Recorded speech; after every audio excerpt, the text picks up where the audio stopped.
اللهم صل على محمد وعلى آل محمد كما صليت على إبراهيم وعلى آل إبراهيم إنك حميد مجيد اللهم بارك على محمد وعلى آل محمد كما باركت على إبراهيم وعلى آل إبراهيم إنك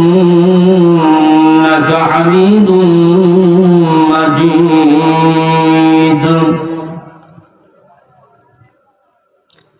রাজাপুর হুসাইনিয়া মাদ্রাসা ধর্মঘোষা সুনামগঞ্জের উদ্যোগে আজকের এই মহতী সম্মেলনের শ্রদ্ধাভাজন সভাপতি অত্র অঞ্চলের সুনামগঞ্জ জেলার উম্মতে মুহাম্মাদের আধ্যাত্মিক রাহবার হযরতুল আল্লাম হযরত মাওলানা মুফতি ইলিয়াস সাহেব মাদ্দাজিল্লুল আলিয়া এবং দেশের জাতির শ্রেষ্ঠতম সন্তান হযরত উলামায়ে কেরাম এবং তৌহিদি জনতা।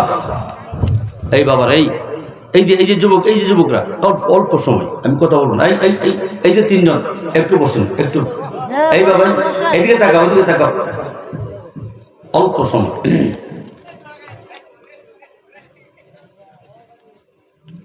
আল্লাহ পাকের দরবারে শুকর গুজারি করছি যে তিনি আমাদেরকে আজকের একটা মহতী সম্মেলনে হাজির হইবার তৌফিক দান করেছেন। এই জন্য দিল থেকে চিৎকার করে শুকর গুজারি করছি, আলহামদুলিল্লাহ। এমনি আসলে মনে ব্যথা, আঘাত আর আঘাত, বিশ্বের পরিস্থিতি নিয়ে, বিশ্বের পরিস্থিতি নিয়ে। পৃথিবী ক্ষণস্থায়ী, পৃথিবী ক্ষণস্থায়ী। এই এলাকায় চৌধুরীরা ছিল, কারা ছিল না?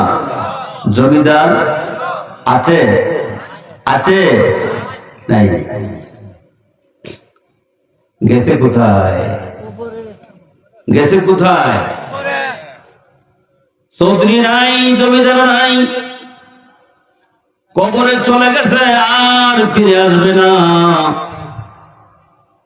এই পৃথিবীটা ক্ষণস্থায়ী, পৃথিবীর অবস্থা ক্ষণস্থায়ী। আমার সামনে যারা বসে আছেন অনেকের মা নাই, বাবা নাই, অন্ধকার কবরে আছে। কোথায় আছে? অন্ধকার কবরে। কিন্তু আফসোস, যে কবরে থাকতে হবে হাজার হাজার বছর, লক্ষ লক্ষ বছর, যে কবর থেকে ওঠার পরে হাসরের ময়দানে থাকতে হবে 50,000 বছর, ফুলসিরাত পার দিতে 40,000 বছর, তারপরে হয়তোবা জান্নাত নতুবা জাহান্নাম। বিশাল লম্বা জিন্দেগি, যেখানে শুরু আছে শেষ নাই। দুনিয়ার মানুষ 60 থেকে 70 বছরের জীবনকে সুন্দর করার জন্য, 70 বছর সুখ করার জন্য মাথার গাম পায়ে নেয়, পায়ের গাম মাথায় দেয়, দিনকে রাত বানায়, রাতকে দিন বানায়। বাবা, ছেলে, মা সবাই মিলে মেহনত করে। আমি ঢাকা থাকি, আগে এলাকায় ছিলাম, এখন ঢাকা থাকি। সকাল 6টা থেকে শুরু করে 8টা পর্যন্ত রাস্তায় হাঁটা যায় না, মেয়ে ছেলে ধাক্কা, গার্মেন্টে যা। কোথায়? আমি বাপ ডেকে দাঁড়ায় বলি, বাবা একটা কথা বলবো, দিনের শোনো।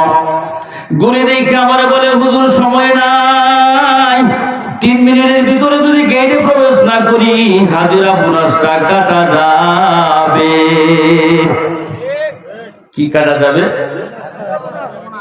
এলাকার মানুষ কি ঢাকা গার্মেন্টসে আছে? হাজিরা বোনাস কাটা যাবে। হাজিরা কি বানাবে দুনিয়া, কি বানাবে একটা বাড়ি।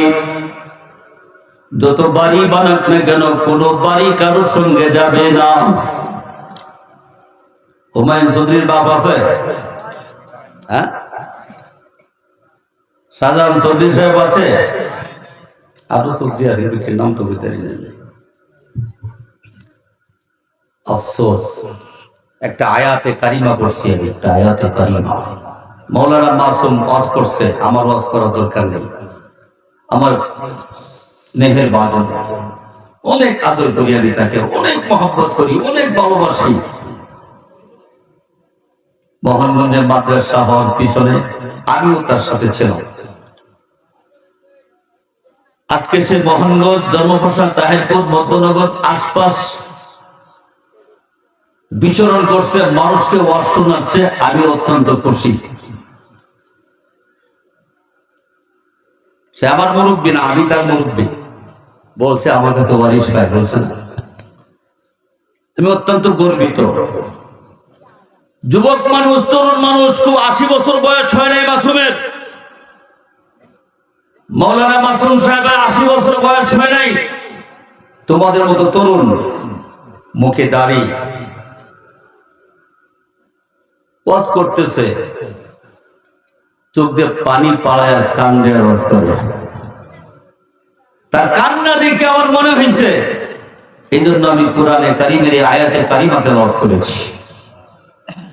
আল্লাহ বলেছেন আজ থেকে 1400 বছর পূর্বে লাফে মাহফুজে সংরক্ষিত আয়াতে কারিমা, পবিত্র কালামুল্লাহ শরীফ জিবরাইলের মাধ্যমে 23 বছরে নবীদের কাছে নাযিল করেছে। সেই আয়াতের মধ্যে আল্লাহ তখন বলে দিয়েছে, ইন্নামা ইয়াখশাল্লাহা মিন ইবাদিহিল উলামা।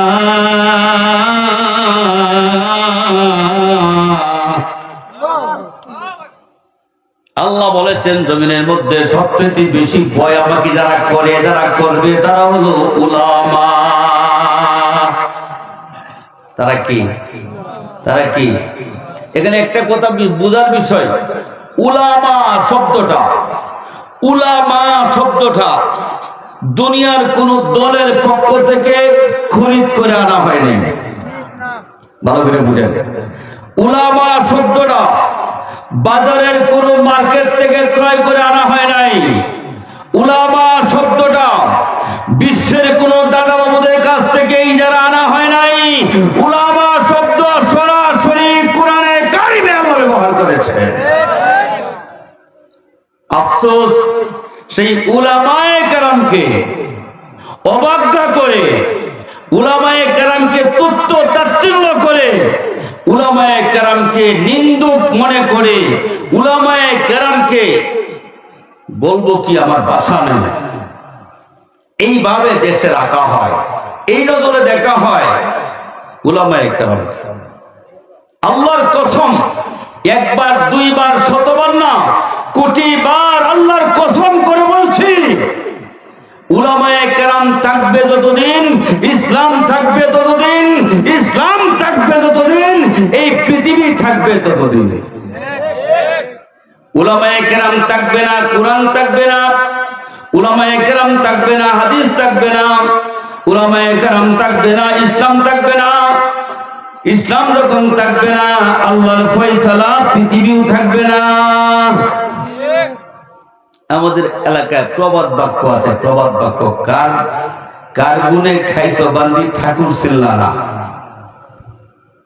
বরের সাথে বরযাত্রী গেছে, বরে খায় না, আদর্শ বরযাত্রীর দিন। অথচ একটা মাত্র কারণেই সকলে আপ্যায়ন আর মেহমানদারি পেয়েছে, সেটা হলো বর। সেটা কি? বর, জামাই।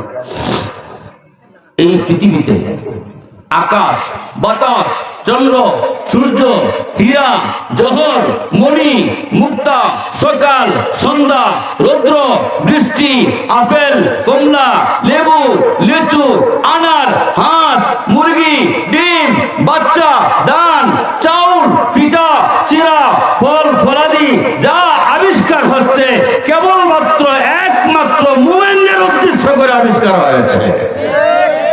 তারা জমিনে থাকবে কিন্তু খাবে সবাই, এরা বরের মতো। মুমিন নাই, পৃথিবী নাই, আল্লাহ ওয়ালা নাই, পৃথিবী নাই, আল্লাহ বলা নাই আকাশ নাই, আল্লাহ বলা নাই বাতাস নাই, আল্লাহ বলা নাই চন্দ্র নাই, আল্লাহ বলা নাই সূর্য নেই। বিশ্বাস হয় না? বিশ্বাস হয়? বিশ্বাস হয়। কিন্তু আফসোস, আজকে যদি এখানে আলেমদের সমাবেশ না হইয়া মমতাদের সমাবেশ হইত,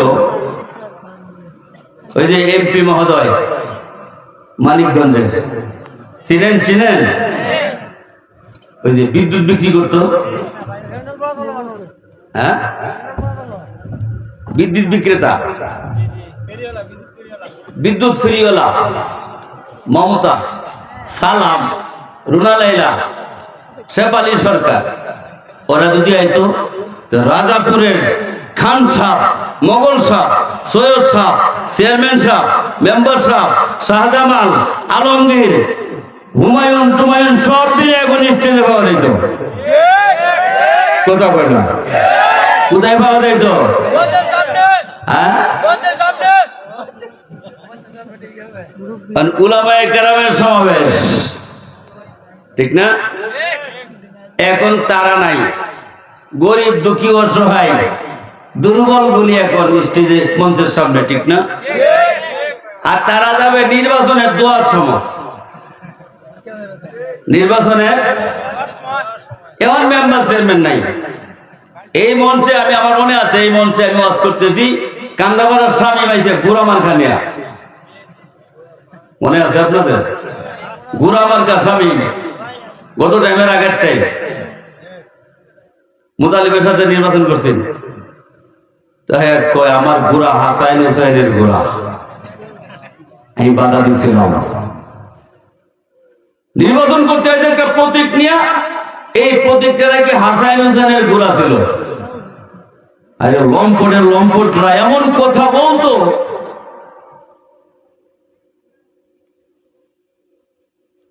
নৌকারে মানে এলেন নুহনবীর নৌকা, নৌকারে মানে আনা নুহনবীর নৌকা। নুহনবীর নৌকা তো তলায় নাই, নুহনবীর নৌকা ভাঙে নাই, নুহনবীর নৌকা পলায় নাই। তোমাদের নৌকা তলিয়েছে, পালিয়েছ, দেশ ছেড়েছ, আল্লাহর গজব পড়েছে।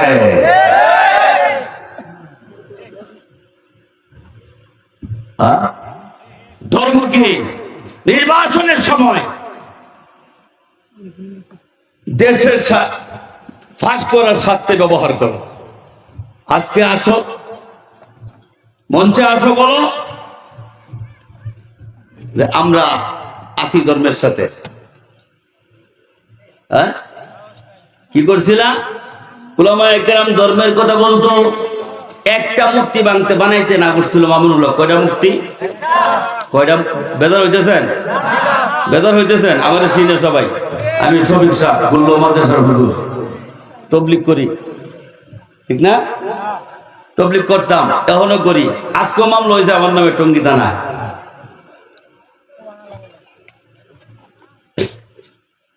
ওই তবলিগ বিরুদ্ধে একটা পার্টি হয়েছে, সাদিয়ানি, সবাই করছে।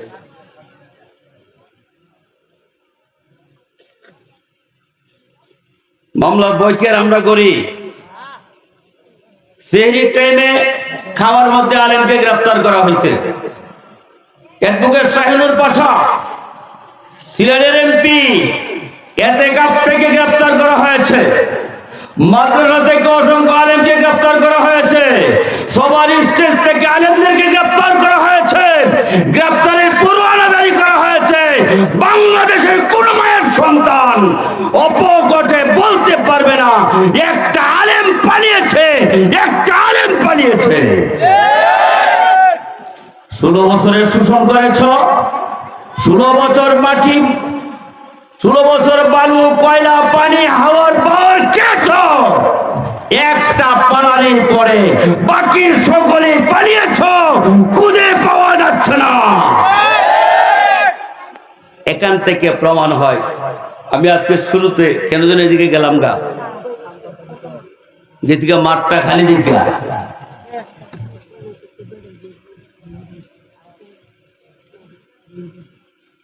আর কিছু থাকুক বা না থাকুক, ইসলাম থাকবে। কি থাকবে? সবাই পালাবে, সবাই লুকাবে, স্বৈরাচার ফ্যাসিস্টরা সবাই পালাবে, সবাই লুকাবে, আল্লাহর এই জমিনে কেবল ইসলাম থাকবে। এখনো যারা বসে তারাও পালাবে। ফখরুদ্দিন বলাইছে, মাইনুদ্দিন বলাইছে, বর্তমান অন্তর্বর্তীকালীনও পালাতে পারে, আরো আসবে, আরো যাবে, সব পালাবে, কিন্তু ইসলাম থাকবে। মানুষ বড় বরাক্রান্ত হৃদয় আমাদের। হুসাইনিয়া মাদ্রাসা কিছুই হয় নাই, হাতে গণলে কমপক্ষে 150 আলেম মুফতি মাওলানা রাজাপুর আছে। আছে না নাই? আছে না নাই?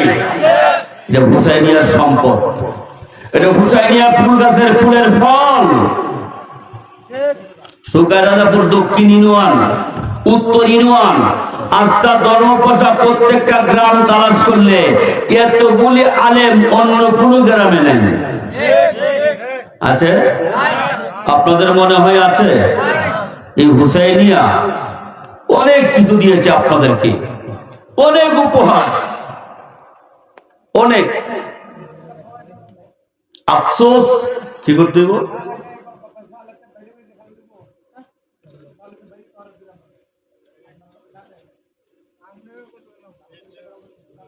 আর আফসোস, আমি বাজারে দেখলাম লোকের অভাব নাই, লোকের অভাব নাই, বাজার ভরা লোক, কিন্তু এখন একের পর এক মাওলানারা কথা বলতেছে, এখানে লোক নেই, এখানে লোক নেই। আল্লাহর হস্তে এখনো আমাদের পীর সাহেব হুজুর, সিরাজ সাহেব হুজুর, নেত্রকোনা, সুনামগঞ্জ, এই পাশাপাশি দুইটা জেলার নয়নের মণি, মাতার তাজ, পীরে কামেল, ওনার দিকে তাকাইলে আমরা সাইকে গহরপুরে খুঁজে পাই, সাইকে কাতিয়ারে খুঁজে পাই, সাইকে গাজীনগরে খুঁজে পাই, সাইকে বালিয়ারে খুঁজে পাই। পীর সাহেব হুজুর হুসাইনিয়া মাদ্রাসায় শুয়ে রয়েছে, এত কষ্ট করে আসছে, মুরব্বী মানুষ, আপনাদেরকে সামনে নিয়ে কথা বলবে, দোয়া করবে। মুফতি মেরাজুল হক সাহেব আসতেছেন, রাস্তায় আসছেন, আপনাদের জন্যই করা হয়। আমি ওয়াজ করার ভাষা ভুলে গেছি, এখানে বৈশা আপনাদের জন্য একটা আলেমের চেহারা দেখবা, নবীর চেহারা দেখেন নাকি ভাইবা? একটা আলেমের সঙ্গে মুসাফা, নবীর সঙ্গে মুসাফা সব পাইবা। একজন আলেমকে মহব্বত করবা, নবীকে মহব্বত করার নাকি পাইবা। মাত্র মাওলানা মাসুম বলে গেছে, আমাদের দাম, আমাদের সব কিছুর কারণ আমাদের নবী মুহাম্মদুর রাসূলুল্লাহ সাল্লাল্লাহু আলাইহি ওয়াসাল্লাম। যদি নবীজি না হইতো, যে পাপ, যে পাপাচার, যে অন্যায়, যে অত্যাচার, যে লুণ্ঠন, যে চুরি, যে ডাকাতি, রাজনীতির নামে, সরকারের নামে, প্রশাসনের নামে, পদ্মা সেতুর নামে, রাস্তাঘাটের নামে, ব্রিজ কালভার্টের নামে যেই পরিমাণ ডাকাতি আর চুরি করেছে, কমে লুথের মতো ধ্বংস করে দেওয়ার কথা ছিল। শুধুমাত্র, কেবলমাত্র, একমাত্র নবী মুহাম্মদুর রাসূলুল্লাহ সাল্লাল্লাহু আলাইহি ওয়াসাল্লাম দোয়া করেছে, আল্লাহ আমার উম্মতকে গুসা হইয়া একসাথে আযাব দিয়া ধ্বংস করে দিও না। আল্লাহ সেই দোয়া কবুল করেছে। আর নতুবা এত বড় গাদ্দারি আল্লাহর এই জমিনে কত জাতিকে আল্লাহ তাআলা বৃষ্টি দিয়া, পাথর দিয়া, বাতাস দিয়া, ঝড় দিয়া, তুফান দিয়া পানিতে নিষ্পেষিত করে দিয়েছে। এই জাতি অবশ্যই ধ্বংস হয়ে যেত, কিন্তু মুহাম্মদুর রাসূলুল্লাহ সাল্লাল্লাহু আলাইহি ওয়াসাল্লাম উনার দোয়ার বরকতে, নবুয়তের বরকতে আমরা এখন টিকে আছি।